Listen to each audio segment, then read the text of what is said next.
पश्यन्ति सिद्धाः स्वान्तस्थमीश्वरो वन्दे बोधमयं नित्यं गुरु शंकर रूपिणं। गोस्वामी तुलसीदास जी ने रामचरितमानस में गुरु किसे बताया? भगवान शंकर को। वंदे बोधमयं नित्यं गुरु शंकर रूपिणं यमाश्रितो हि वक्रोऽपि चंद्रः सर्वत्र बंधेत। बोले गुरु कैसे हुए? गोस्वामी तुलसीदास जी कहते हैं कि यह जो दृष्टांत है, जो कहानी है, ये हमारे रामायण में नहीं मिलेगी, ये अन्यत्र रामायण में मिलेगी। बोले क्या? एक बार की बात है, चंद्रदेव को एक बार राहु नाम के ग्रह ने परेशान किया। उस वक्त भगवान शंकर से बड़ा कोई गुरु नहीं था। तो चंद्रमा राहु से भागते भागते, जो चंद्र ग्रहण लगता है ये राहु ही परेशान करता है, तो चंद्रमा भागते भागते कहाँ पहुंचा? कैलाश आया भगवान शंकर के पास, बोला बाबा बचा लीजिए, राहु हमको बहुत परेशान कर रहा है। भगवान ने कहा कि हम तो सभी को स्वीकार करते हैं। अच्छा आप एक बात बताइए, आप गुरु जी के पास जाएंगे तो कहाँ बैठेंगे? गुरु जी के चरणों के नीचे ही बैठेंगे ना, क्यों बराबर में बैठ जाएंगे। लेकिन क्या किया चंद्रमा ने? चंद्रमा जाते ही भगवान शंकर ने जैसे ही कहा कि मैंने तुम्हें अपनी शरण में ले लिया, तो चेला ने पहला काम क्या किया? भगवान शंकर के खोपड़ी पे जाकर बाबा भी क्या है भोले। भगवान ने कहा चलो कोई बात नहीं, जैसी बुद्धि वैसा काम। भगवान ने कहा कि जब अब सर पे बैठ ही गया है तो उसे नीचे क्यों उतारना? गोस्वामी जी कहते हैं चंद्र सर्वत्र बंधेत, वही देन है चंद्रमा को भगवान शंकर ने इस पूरे विश्व में क्या बना दिया? वंदनीय। बोले वंदनीय कैसे बनाया? करवा चौथ का पूजन करते हैं हम और आप, जानती हैं? तो उस दिन चंद्रमा की पूजा होती है। ये वही चंद्रमा है जिसको भगवान शंकर ने वंदनीय बना दिया। बाबा आगे लिखते हैं अब श्लोक में, अब किसको प्रणाम करते हैं?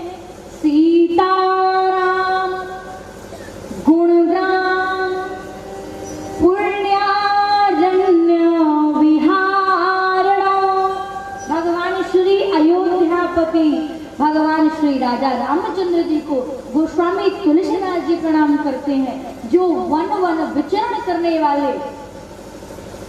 वंदे विशुद्ध विज्ञान कवीश्वर कपीश्वर। सीताराम जी को प्रणाम करने के बाद गोस्वामी तुलसीदास जी ने भगवान श्री राम जी के मित्र को प्रणाम किया। राम जी के मित्र कौन है? सुग्रीव जी। सुग्रीव जी को प्रणाम किया, क्यों? वे कवीश्वर है। फिर इसके बाद कपीश्वर। कपीश्वर में कौन है? हमारे हनुमान जी। हनुमान जी को प्रणाम किया। इसके बाद गोस्वामी तुलसीदास जी ने माँ जानकी मैया को प्रणाम किया। उद्भव स्थिति संहार कारिणी, जो जन्म देती है, पालन करती है और अंत में अपने आप में हमें समा लेती है। कौन? जानकी मैया। उद्भव स्थिति संहार कारिणी क्लेश हारिणी सीता न तो हम राम वल्लभा। जो भगवान रघुनाथ जी की अति प्रिया है। भगवान श्री रघुनाथ जी जिनसे अत्यधिक प्रेम करते हैं, वे सीता मैया को गोस्वामी तुलसीदास जी प्रणाम करते हैं। इन सब के बाद ही तन्मया वर्षवृति विश्वमखिलम ब्रह्मादिदेवश्वरम यत्पाद भाति मैं श्रवः यथो हे धर्मः। सबको प्रणाम करते करते गोस्वामी तुलसीदास जी कहते हैं, अब मैं इस रामचरितमानस को प्रणाम करता हूं, जिस रामचरितमानस में क्या है, नाना पुराण निगमागम सम्मतम यद रामायणे क्वचिदन्यतोऽपि। इस रामायण में क्या है, बोले 18,000। ये जो श्रीमद् भागवत 18 पुराण, मत्स्य पुराण, वामन पुराण, कूर्म पुराण, अग्नि पुराण, विष्णु पुराण, स्कंद पुराण, यूं कहियो तो 18 पुराण और 18 उपपुराण, 6 शास्त्र, वेद, वेदांग, उपनिषद, फिर इन सबको मिला करके गोस्वामी तुलसीदास जी ने क्या किया, इस रामचरितमानस का सार, रामचरितमानस का सार इसके अंदर प्रवेश कराया। पुनः गोस्वामी तुलसीदास जी बोले, इस रामचरितमानस की रचना मैंने क्यों किया, स्वांतः सुखाय, अपने सुख के लिए, स्वांतः सुखाय तुलसी रघुनाथ गाथा अभाषा निबंध मतिमन जुलमातनोति। गोस्वामी तुलसीदास जी कहते हैं कि मैंने अपने इस मन को सुख देने के लिए इस रामचरितमानस की रचना की। गोस्वामी तुलसीदास जी फिर इसके बाद पंचदेव की उपासना करके सर्वप्रथम गोस्वामी जी ने पहले चौपाई में कि बंदहु गुरुपद पदुम परागा कुरुचि सुबास सजत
किसको पकड़ा जाए, पहले तो बोला वसुदेवो धमयं नित्यं गुरु शंकर रूपिणम। भगवान शंकर तो गुरु है ही, बोले अब क्या करें, शंकर जी तो परमानेंट खाली रहेंगे नहीं, बोले फिर कहाँ पहुंचा जाए, बोले जो इस कलयुग में जो गुरु जी चलते फिरते जो गुरु जी हैं इनके पास पहुंचा जाए। तो गोस्वामी जी ने पहली पंक्ति में लिखा कि बंदा गुरु पद पदुम परागा कुरुचि सुबास सजत अनुरागा। मीठी मीठी ताली की सेवा करें, खाली हाथ बांध के मत बैठिए।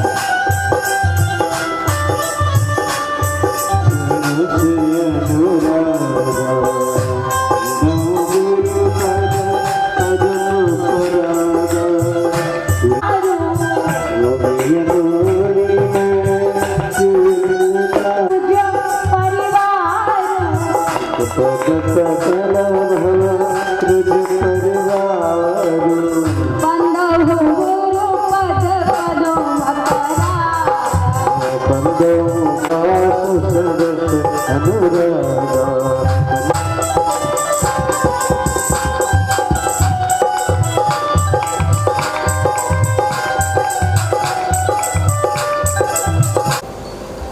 गोस्वामी तुलसीदास जी ने सर्वप्रथम गुरु जी की वंदना किया। कहे बेटा ये काम नहीं करना और आप जानबूझ करके वही काम करो तो क्या होगा? कृपा होगी? कभी नहीं कृपा होगी। माता पिता और गुरु भगवान कभी नहीं कहते कि करना सीखो, मेरे द्वारा कहे हुए सब आज्ञा का पालन करो। बंदहु गुरु पद पदम परागम। सुरुचि, उससे क्या होगा? अगर गुरु जी आपसे कुछ कहेंगे तो उससे हम अगर उस काम को हम करेंगे तो उसमें हमारी पहले तो ये रुचि होगी। सुरुचि, सुवास, सुवास का अर्थ होता है सुंदर स्वभाव और सरस अनुराग। बोले जब तक आपके अंदर बुद्धि नहीं आएगी और बुद्धि के साथ साथ विवेक नहीं जागृत होगा, विवेक के साथ साथ प्रेम नहीं जगेगा, तब तक ठाकुर जी के चरणों में प्रेम कभी भी नहीं होगा। तो पहले इन 3 चीजों का अनुसरण करो, इसके बाद परमात्मा के पास करो। भगवान किससे मिलता है? अनुराग से मिलता है। और हम लोग क्या करते हैं? राग करते हैं। बोले राग क्या हुआ? बोले बेटा से प्रेम करना, बिटिया से प्रेम करना, परिवार से प्रेम करना, ये क्या है? राग। अनुराग क्या है? ठाकुर जी से प्रेम करना। सुबह सुबह उठे, ठाकुर जी को स्नान कराया, घर में जो भी रूखा सूखा बना है ठाकुर जी को बढ़िया स्नान करवा के अच्छे वस्त्र पहना करके 56 प्रकार के जो भी हैं ठाकुर जी को खिलाने के बाद स्वयं पाइए। ये क्या है? अनुराग। इसको अनुराग कहते। बोले ये बुद्धि कहाँ से आएगी?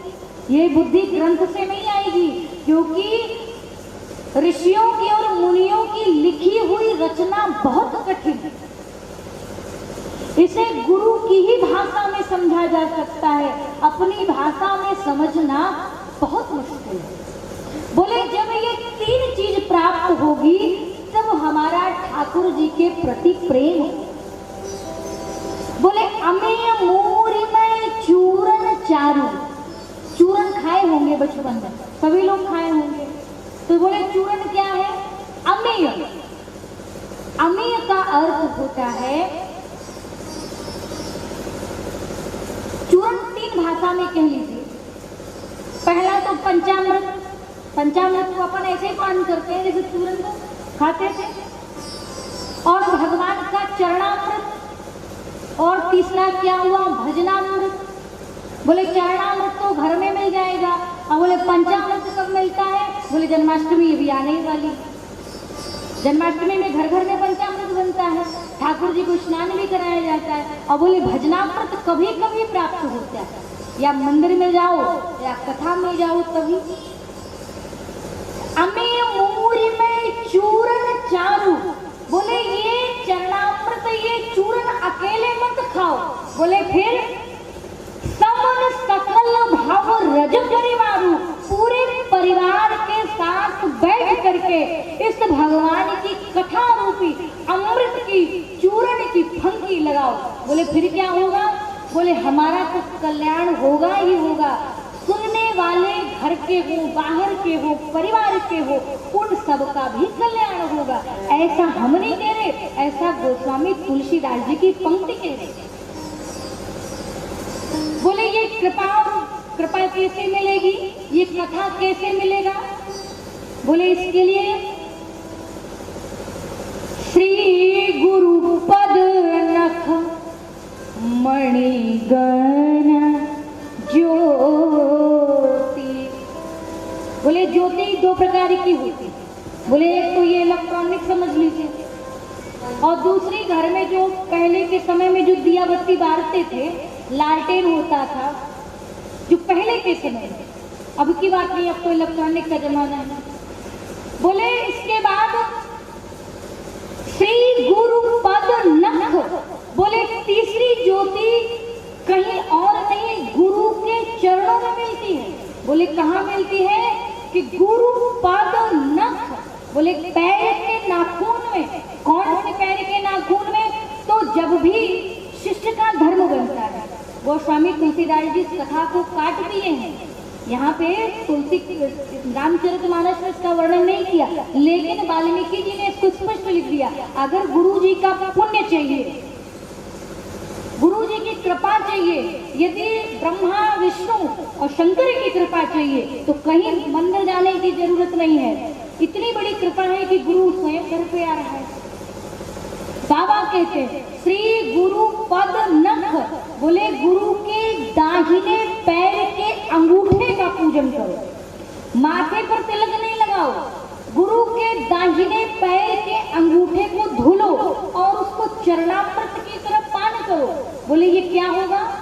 कि सुमिरत दिव्य दृष्टि ये होती हमारे ऊपर, ना कभी राग लगेगा, ना कभी द्वेष लगेगा, ना कभी क्रोध आएगा, ना समस्त प्रकार की जो वासनाएं हैं, काम क्रोध मद लोभ मत्सर, ये हमें कभी भी स्पर्श नहीं कर सकती।